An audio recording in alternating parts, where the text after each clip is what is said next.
सबसे इम्पोर्टेंट बात यही है कि नैरेटिव अभी देश में बनाने का काम हमें करना चाहिए। जो नैरेटिव इस देश का मनुवादी मीडिया करता है, चाहे वो धर्म के नाम पे लोगों को बहलाता हो या चाहे हिंदुत्व के नाम पे लोगों को बहलाता हो, इस नैरेटिव को ब्रेक करने का बहुत इंपॉर्टेंट काम जो है, जिम्मेदारी जो है हमारे मीडिया की है। यहाँ बैठे हम सब मीडिया कर्मी, हमारी बहुत ज़्यादा जिम्मेदारी बनती है कि भारत का नैरेटिव में बदलना होगा, क्योंकि जिस तरह से हमारे देश में एक कोशिश हो रही है कि हमारे देश के संविधान को ताक पे रखकर काम हो रहे हैं। हमारे देश की जो आइडल्स हैं उन्हें कहीं ना कहीं सम्मान नहीं दिया जा रहा है, उनका विडंबना हो रही है।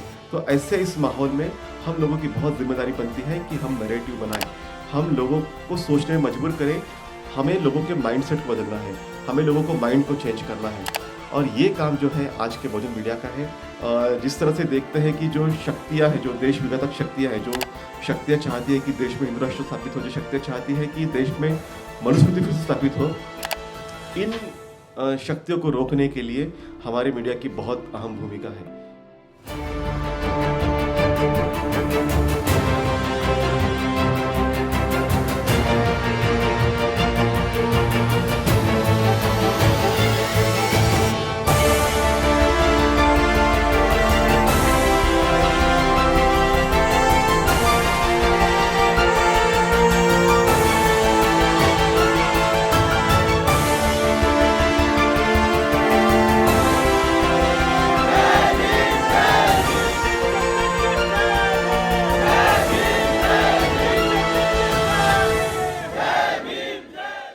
बहुजन मीडिया में मतलब हम कुछ लोगों को मैं अपना बहुत इंस्पिरेशन मानता हूं कि वो लोग कितना शानदार काम कर रहे हैं, क्योंकि बहुजनों पे हमेशा ठप्पा लगा देते हैं कि क्वालिटी नहीं है, अच्छा कंटेंट नहीं देते, प्रोडक्शन क्वालिटी ख़राब है, वॉइस ओवर ख़राब है, वीडियो क्वालिटी बहुत पुअर है।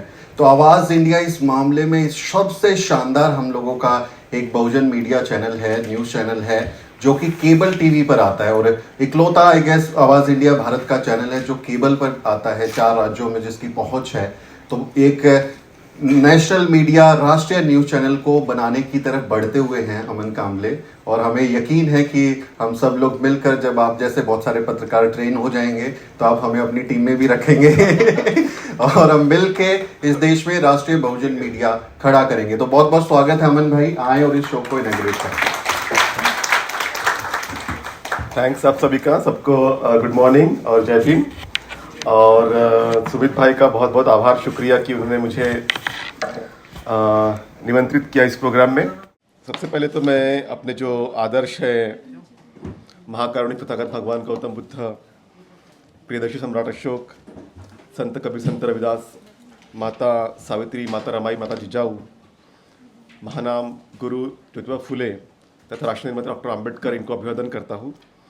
और आज के दिल्ली की राजधानी में, हमारे देश की राजधानी दिल्ली में इस तरह के एक भव्य यूट्यूबर्स मीट आयोजित करने के लिए सुमित भाई और तमाम आप सब जो लोग आए, उनको सबको बहुत बहुत बधाई देता हूँ। जैसा कि आपने कहा कि आवाज़ इंडिया एक पहला चैनल है, सबसे पहले तो ये इम्पॉर्टेंट बात है कि जर्नलिज्म की शुरुआत जो हमने की थी वो पहले जो पत्र पत्रिकाएँ थी वहाँ पे लिख की शुरुआत की थी 1997 से, लेकिन 1998 में अपना खुद का एक अखबार शुरू किया था, क्रांति सूर्य नाम का एक वीकली मैगजीन था वो, और लगभग हमने उसको 6 साल तक चलाया था।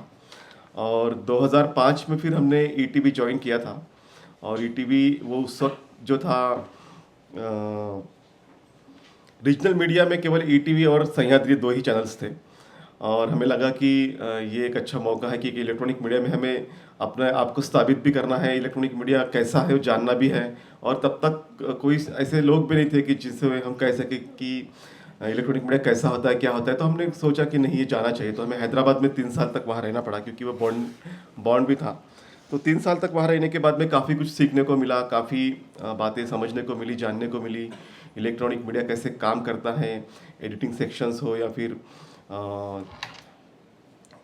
एडिटोरियल हो या फिर वॉइस ओवर हो या फिर रिपोर्टिंग करना हो, काफ़ी सारी बातों का ज्ञान उससे प्राप्त हुआ। और फिर हमने उस समय नेटवर्क 18 आया था, उसका भी एक रीजनल चैनल आया था IBN लोकमत, तो वो ज्वाइन किया। कुछ समय के बाद TV9 ज्वाइन किया। तो काफ़ी तमाम इस तरह के मेन स्ट्रीम मीडिया में काम करते हुए लग रहा था कि हमने काफ़ी वक्त तक काम तो कर लिया है और अभी अपना खुद का भी चैनल होना चाहिए, क्योंकि हमारे जो थॉट्स है, आज आप सब लोग बैठे हैं तो अपने थॉट्स को लेके आप काफ़ी अवेयर है, और आपको खूब सेटिस्फेक्शन मिलता है कि हम अपने थॉट्स हमारे यूट्यूब के माध्यम से लोगों तक पहुंचाते हैं। लेकिन वो दौर ऐसा था कि यूट्यूब या फेसबुक इस तरह का कोई खास सोशल मीडिया नहीं था उस वक्त। केवल एक ऑर्कुट जैसा एक मीडिया आया था और इलेक्ट्रॉनिक मीडिया ही काफ़ी स्ट्रांग था, लोग घर घर में टीवी देखते थे।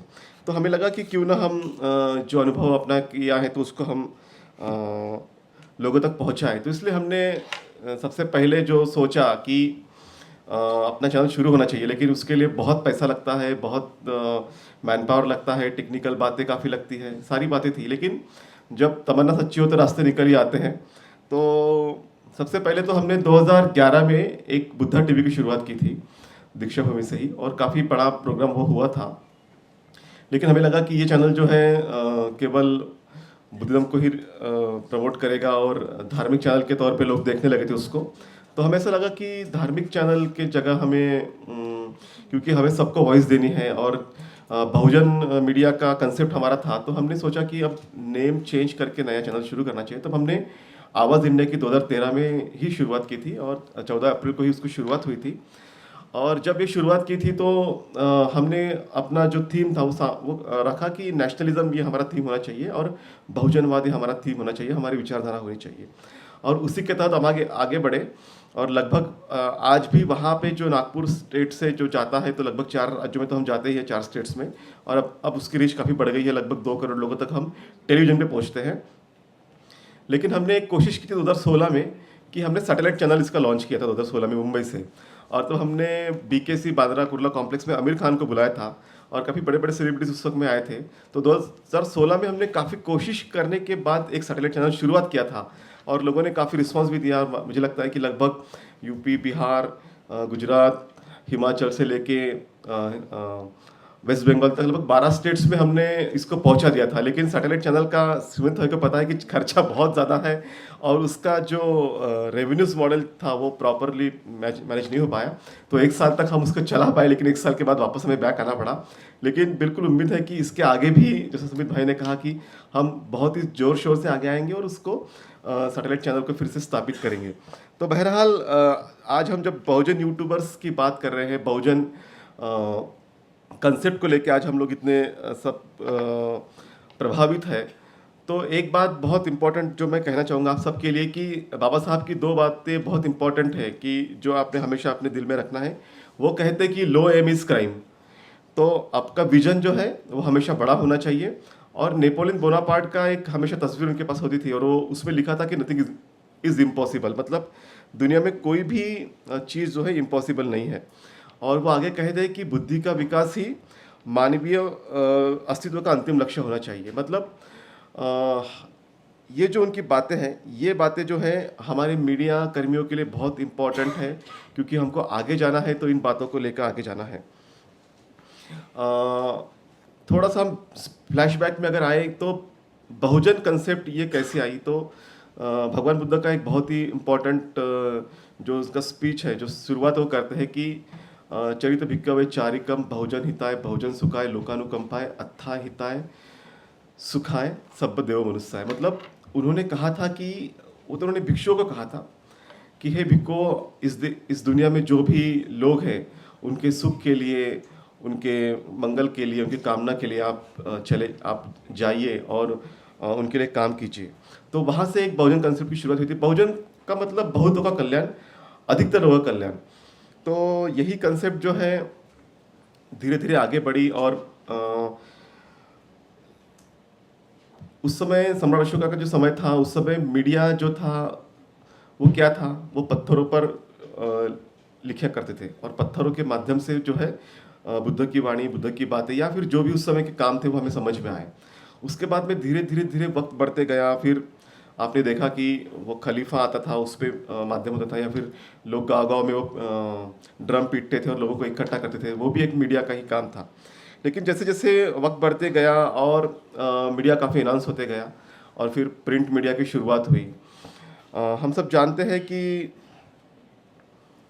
डॉक्टर बाबा साहब अम्बेडकर ने सबसे पहले 21 जनवरी 1920 को मूक नायक की शुरुआत की थी, और इसका मकसद था कि उस समय के दलित शोषित वंचितों का आवाज़ देना, और ये एक अपने आप में बहुत बड़ा प्रयास था, क्योंकि वो अमेरिका से लौट के आए थे, और अमेरिका से लौट के आने के बाद में उन्हें लगा कि वहाँ का जो कल्चर उन्होंने देखा, वहाँ की जो डाइवर्सिटी देखी, आज भी जब हम अमेरिका गए थे तो वहाँ पे लगभग दुनिया के सभी देशों के लोग वहाँ पढ़ते भी हैं, वहाँ जॉब भी करते हैं, वहाँ सेटल भी हो गए। इतनी अच्छी डाइवर्सिटी आपको शायद कहीं मिलेगी। अमेरिका जैसे कई देश हैं, चाहे जापान हो, चाहे चाइना हो, कई ऐसे देश हैं, इतनी अच्छी डाइवर्सिटी आपको कहीं नहीं मिलेगी, शायद इंडिया में तो बिल्कुल नहीं मिलेगी।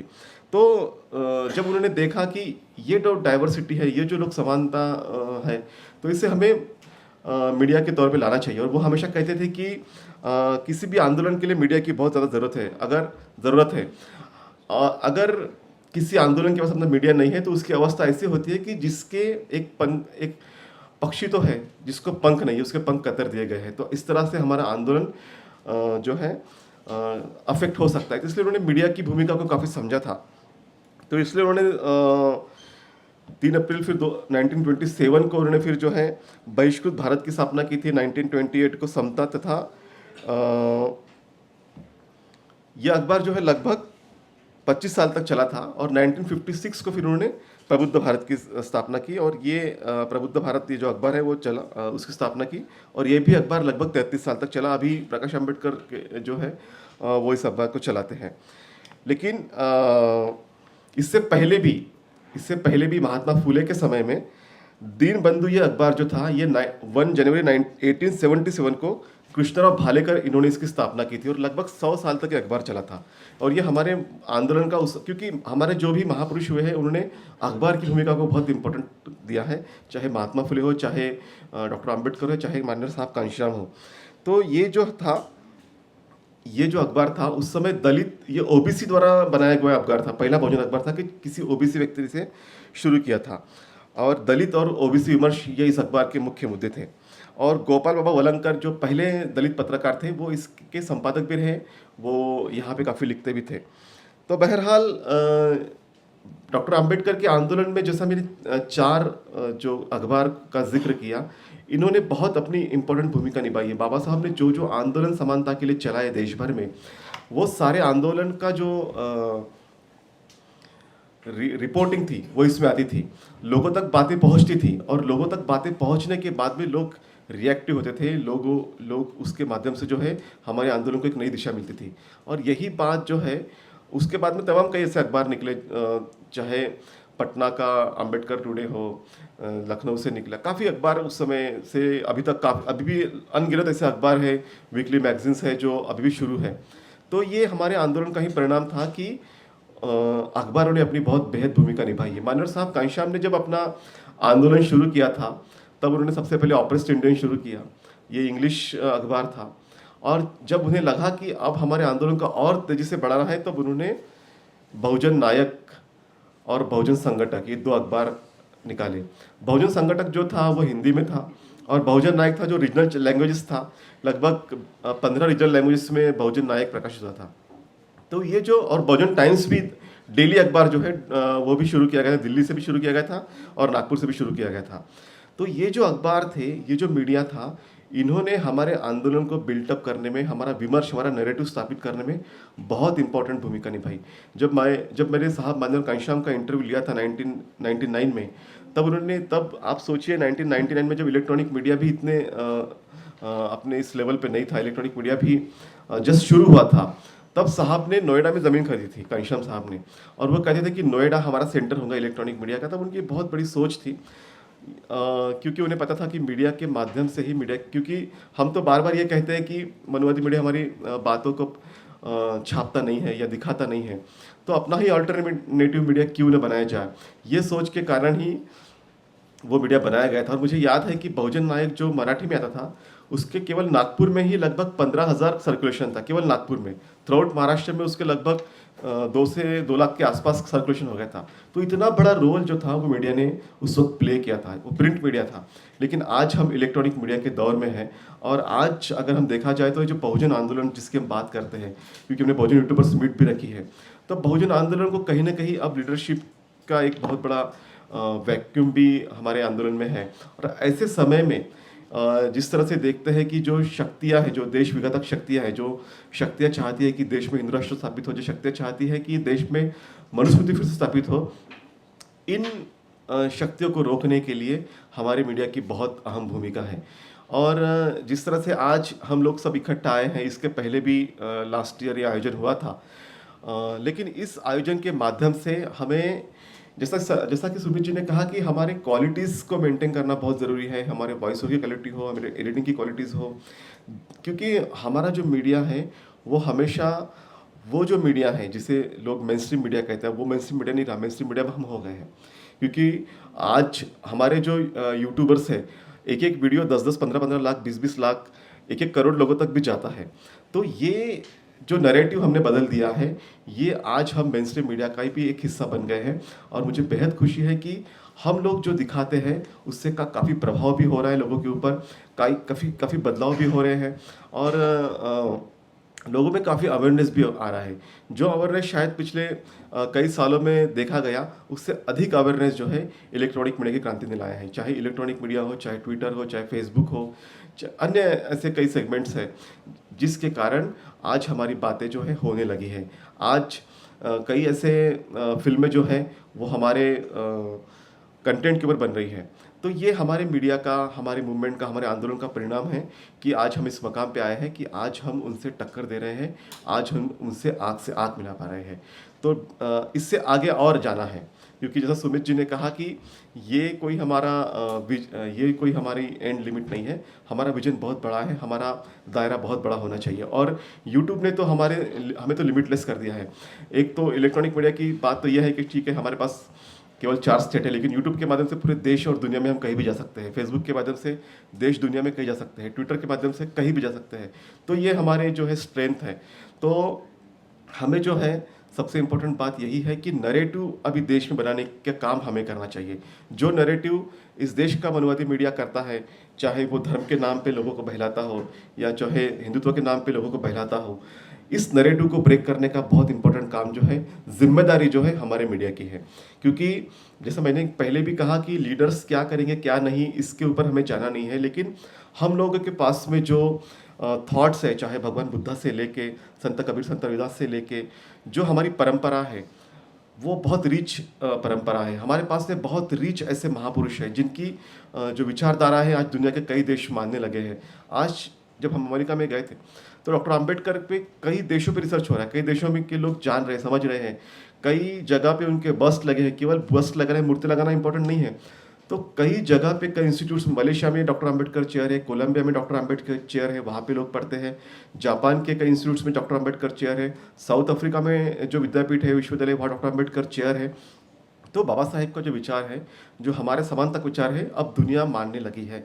लेकिन यहाँ बैठे हम सब मीडिया कर्मी, हमारी बहुत ज़्यादा जिम्मेदारी बनती है कि भारत का नैरेटिव में बदलना होगा। क्योंकि जिस तरह से भारत में, जिस तरह से हमारे देश में एक कोशिश हो रही है कि हमारे देश के संविधान को ताक पे रखकर काम हो रहे हैं, हमारे देश की जो आइडल्स है उन्हें कहीं ना कहीं सम्मान नहीं दिया जा रहा है, उनका विडंबना हो रही है। तो ऐसे इस माहौल में हम लोगों की बहुत जिम्मेदारी बनती है कि हम नैरेटिव बनाएं, हम लोगों को सोचने में मजबूर करें।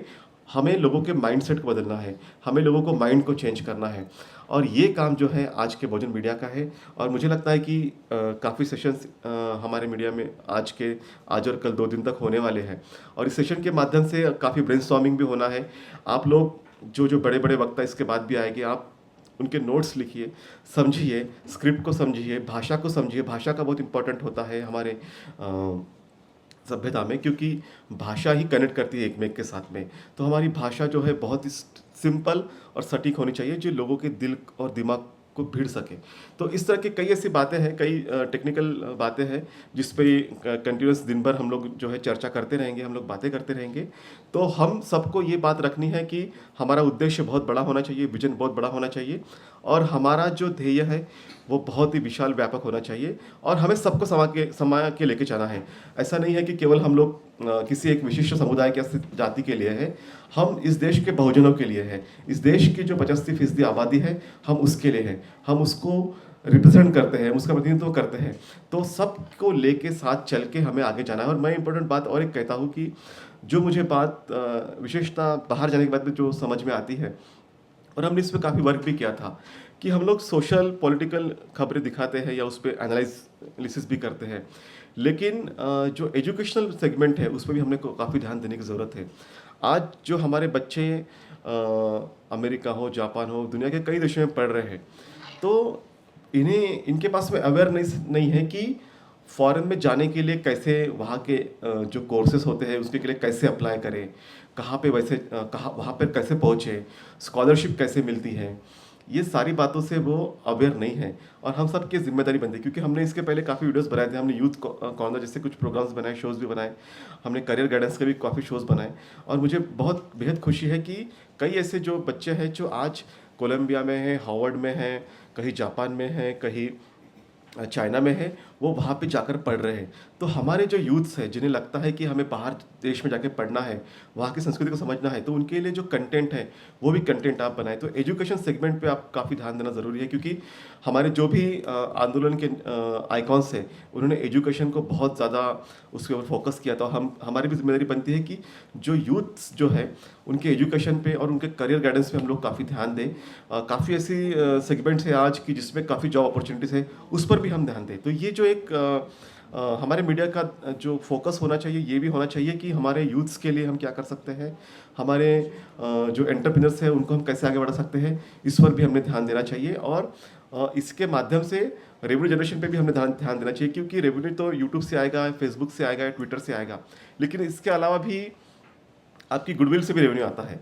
तो वो उस गुडविल को कैसे आप डेवलप करते हैं, उस पर भी काफ़ी सोचना चाहिए, क्योंकि लगातार 10 सालों से हम एक मीडिया चला रहे हैं। तो हमारे पास तो अभी यूट्यूब का सोर्स तो पिछले 5 साल से आया, उसके पहले ये सोर्स नहीं था, लेकिन हमने उससे पहले तो अपने गुडविल से लोगों के साथ में अच्छे रिलेशंस बना के, तो रिलेशंस का भी एक इम्पॉर्टेंट होता है। ये बातें आप सब लोग ध्यान में रखेंगे, और मुझे लगता है कि आज आपने मुझे यहाँ पे सुना, मेरी बातें को समझा, उसके लिए आपका बहुत बहुत शुक्रिया, धन्यवाद।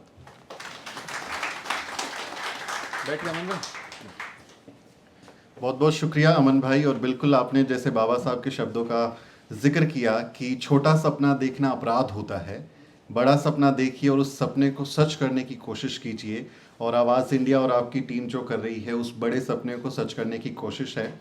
आपकी जो बातें हैं, अनुभव है, एक्सपीरियंस है, उससे हम सब लोग प्रेरित होंगे और अपने काम को और बेहतर करेंगे। मैं आपके स्वागत के लिए चाहूँगा, नैन्सी मुझे वो दें।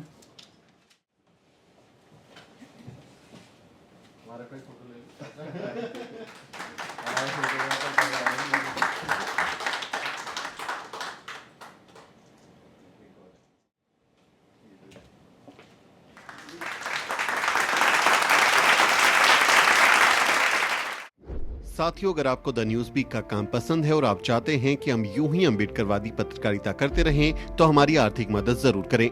आप अपनी स्क्रीन पर दिखाई दे रहे इस QR कोड को स्कैन करें और न्यूज वीक फाउंडेशन के खाते में अपनी दान की राशि भेजें। QR कोड के अलावा आप UPI के जरिए भी मदद कर सकते हैं। आप हमारी UPI ID newsweek@yes bank पर भी मदद भेज सकते हैं। इसके अलावा आप हमारे अकाउंट में भी मदद भेज सकते हैं। खाते का नाम है news week foundation, account number है 02358800000640। IFSC कोड है YESB000235। बैंक का नाम यस बैंक है और ब्रांच है नेहरू पैलेस, दिल्ली। आप डोनेशन के एवज में इनकम टैक्स में भी छूट पा सकते हैं। डोनेशन की रसीद पाने के लिए ट्रांजैक्शन का स्क्रीनशॉट हमें भेजें। टाइप करें डोनेशन स्पेस आपका नाम और हमें 8595794224 पर व्हाट्सएप करें।